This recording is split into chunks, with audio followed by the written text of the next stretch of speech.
Read this. Without Read this RAM, even the sentence. fastest CPU could not provide the necessary speed for interactive gaming. In doing the Who Cares About, I'm really able to see what my kids are interested in, what they care about. Using this technique allows me to understand my students better as learners because I am able to see what it is that they want to know. I am able to see what it is they know and see how they can relate the two and apply it to other things, other classes, other assignments, no matter what it is they're doing. And I have an open relationship with the students because they're more apt to talk to me about how they apply the concept. I definitely have a different sense of my students since I've been teaching this way. It almost lets you know a little bit more about their interests. One child in particular, it doesn't matter which unit we're doing, he always says a mechanic. A mechanic cares about graphing, a mechanic cares about electricity, magnetism, a mechanic cares about area and perimeter. So it tells me that he really enjoys working on cars or working on engines and things like that. So I think you get a better sense of your students, not only of their knowledge and what they already know or have learned about a subject matter, but also actually about them and about their interests, so you can kind of gear learning more towards their interests. Yeah, it vibrates like an eardrum. There was this one time that it was almost an aha moment when I was using this Who Cares challenge strategy.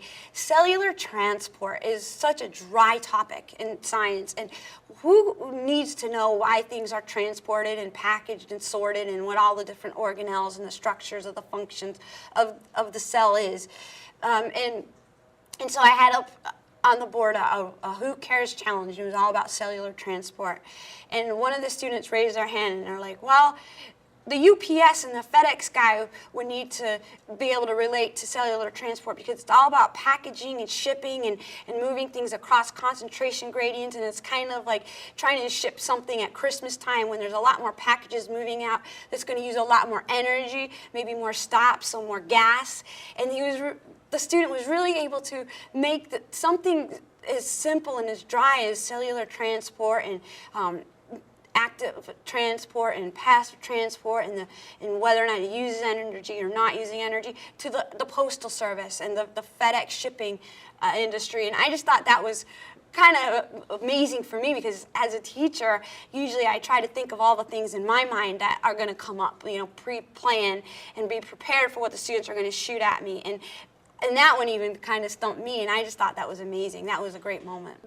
I think that it's allowed me to get to know my students better, their levels. I'm understanding the kids that they are really thinking outside the box, and then I have the kids that you really are having to push them to come up with stuff. So then I know when I'm pulling students who's going to be able to take a topic further and who's going to need a lot more prompting. For example, the student that I discovered through doing this, he loves to rap. He loves to come up with raps. His family comes up with raps. That's something I never would have known if I hadn't done the Who Cares About. So then I'm able to pull that into things like raps and really grab his attention. If I wanted to have a good business like selling horses or dogs, I want the best ones. So I would be interested in genetic engineering. The strategy really helps me get to know my students in a sense that every student is so different in how they see a prospective career. For example, when we were talking about why genetic engineering would be important, some of the students would talk about the medical field, talk about farming and agriculture. And I had one student who wants to be an entrepreneur. And that kind of gives me a sense of who he is and what he would like to do with his life.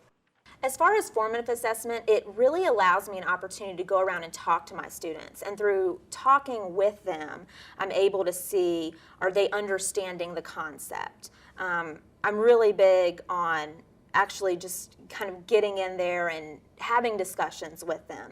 And I can see through those discussions, are they understanding? Do we need to look at the topic a little bit deeper?